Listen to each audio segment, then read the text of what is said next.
Tu sais, tous les jours, j'ai des primo-accédants qui m'écrivent, qui m'envoient un message et qui me demandent comment je pourrais réussir mon premier projet immobilier sans me tromper, sans faire d'erreur, sans me faire avoir, parce qu'aujourd'hui, je n'ai pas forcément de connaissances, d'expérience et je suis seul dans mon projet immobilier. Donc pour ces personnes-là, ce que je leur dis simplement, c'est qu'un projet immobilier, que ce soit la résidence principale ou l'investissement locatif, ça doit être un projet qui doit leur tenir à cœur et qui doit leur faire franchir un vrai cap dans leur vie. C'est ça qui est important. Et donc la plus grande erreur que commettent les primo-accédants lorsqu'ils se lancent dans leur projet immobilier, c'est de démarrer par la phase de la recherche et de la visite, mais sans même pour autant connaître leur budget et leurs critères, ce qui va faire qu'au moment de décider de faire l'offre d'achat, ils vont être perdus car ils ne savent pas si le bien va pouvoir leur correspondre. Et donc dans cette vidéo, je vais t'expliquer concrètement quelles sont les questions à se poser pour réaliser son premier projet sereinement, que ce soit la résidence principale ou l'investissement locatif. Et dans la deuxième partie de la vidéo, on va prendre deux cas concrets de mes deux premiers jets immobiliers. Comme ça, tu vas pouvoir concrètement comprendre la méthode et du coup la mise en place dans mes projets immobiliers. Et si tu es primo-accédant et que tu veux que je t'accompagne dans ton premier projet immobilier, en dessous de la vidéo, tu peux réserver 30 minutes avec moi, un appel, découverte, pour qu'on puisse voir ensemble comment je pourrais t'accompagner dans ton projet. Allez, c'est parti. Donc, les questions à se poser pour pouvoir savoir quel est le meilleur projet pour moi par rapport à ma situation, c'est déjà de se demander quel est l'objectif de son projet avec cet achat. Tout simplement, lorsqu'on se lance dans la résidence principale, c'est pour améliorer sa vie actuelle, son confort de vie. Donc, par exemple, si on est locataire aujourd'hui pour 800 euros par mois et qu'on peut devenir propriétaire pour le même bien avec 600 euros par mois, ça améliore sa vie financièrement. Et dans l'autre cas où, admettons, on a un T2 et qu'on peut passer à un T3 pour la même valeur mensuelle, crédit ou loyer, là aussi, ça améliore sa vie actuelle. Parce qu'il est toujours préférable de se rembourser un crédit pour soi plutôt que d'enrichir quelqu'un. Et si on ne peut pas du coup avoir une de ces préoccupations-là, dans ce cas, il est intéressant de passer vers un investissement locatif où le but de ce projet, ça permet d'avoir des revenus complémentaires ou au moins que le bien s'autofinance entre les rentrées d'argent et le crédit payé avec les charges. Et donc, l'objectif de ce projet, ça va être déjà de terminer une de ces deux possibilités et derrière ça aussi anticiper son avenir à peut-être 2, 3, 4 ans. Que ce soit personnellement, c'est est-ce qu'on va être en couple, est-ce qu'on est en couple, est-ce qu'on va avoir un enfant, est-ce qu'on veut se marier, est-ce qu'on veut voyager.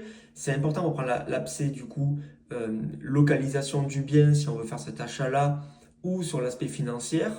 Et dans le cas où la situation personnelle ne bougera pas, peut-être que ça peut être aussi la situation professionnelle qui peut changer et on a du coup la même réflexion. Donc l'objectif doit être un petit peu plus loin pour savoir quel est le meilleur projet pour soi. Ensuite, ce qui va être déterminant une fois qu'on a perçu du coup l'aspect personnel, c'est de penser à l'aspect professionnel. Aujourd'hui, est-ce que ma situation me permet d'acheter? Est-ce que je suis en CDI? Est-ce que je suis en CDD depuis au moins 6 mois? Est-ce que je suis indépendant depuis au moins 2 ans avec des revenus stables? Ou est-ce que je suis fonctionnaire? Ça, c'est les conditions importantes à prendre en compte.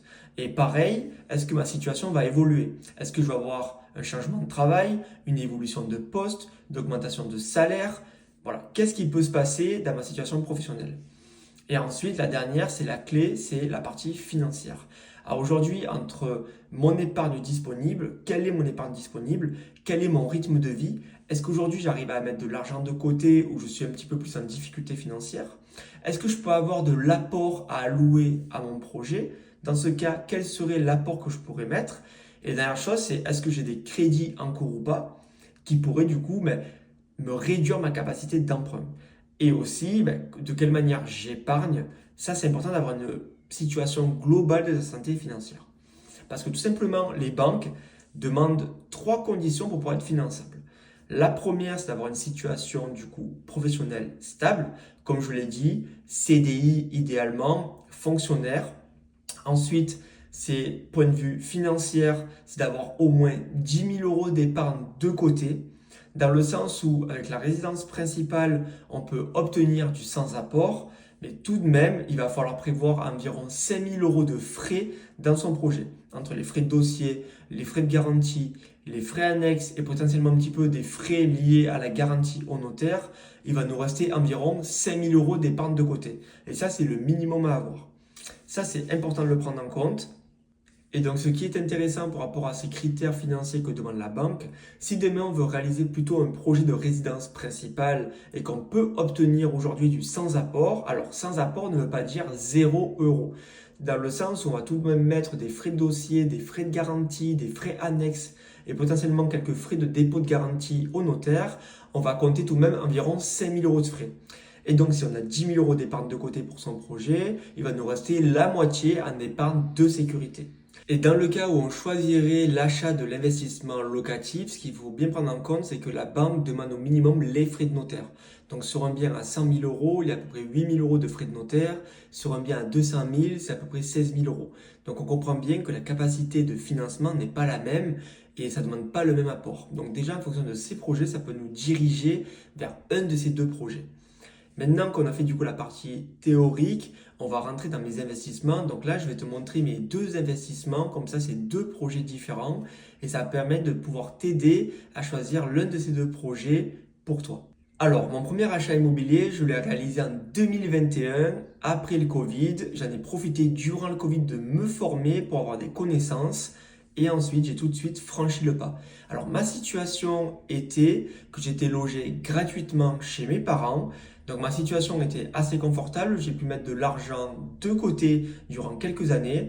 Et ma situation personnelle, ma compagne était en train de faire des études d'infirmière. Et pendant ce temps-là, je ne jugeais pas utile de prendre un appartement seul et du coup avoir des loyers à payer. Et j'ai préféré du coup investir dans l'immobilier. Et donc mon premier achat immobilier a été un investissement locatif. J'ai acheté un appartement environ de 70 mètres carrés où j'ai créé une troisième chambre pour faire une colocation. En termes de chiffres, j'avais 400 euros par chambre. Donc ça faisait 1200 euros de loyer qui rentrait avec un crédit autour des 450 euros. Et avec toutes les charges, j'avais environ 900 euros de charges, ce qui me faisait 300 euros de revenus complémentaires chaque mois. Ça, c'était mon premier projet. L'année d'après, en 2022, quand ma compagne avait terminé du coup ses études et qu'elle était infirmière en CDI, on a profité de cette situation pour pouvoir acheter ensemble. Et donc là, on a acheté du coup un premier appartement qui a été notre résidence principale. Et du coup, on a priorisé ce premier projet ensemble pour se faire la main dans la résidence principale, voir comment du coup ça pouvait évoluer dans notre situation personnelle. Et on avait envisagé de rester 2-3 ans maximum dans le bien pour ensuite soit le revendre ou le louer pour ensuite acheter une maison. Et donc, on s'est projeté ensemble sur ce projet. On a rénové un bien d'environ 70 mètres carrés avec 2 chambres où du coup on y est resté 2 ans. On l'a revendu avec une plus-value qui nous a permis d'acheter ensuite une maison.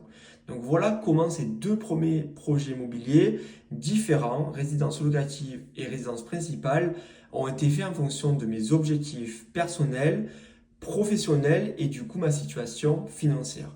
Et si tu veux que je t'accompagne dans un de tes projets immobiliers, tu peux prendre tout de suite un rendez-vous ensemble de 30 minutes. On va pouvoir échanger ensemble sur ta situation et je vais pouvoir t'aider à avancer dans ton projet pour que tu prennes la bonne décision et de pouvoir avancer à chaque étape de ton projet sereinement sans te tromper.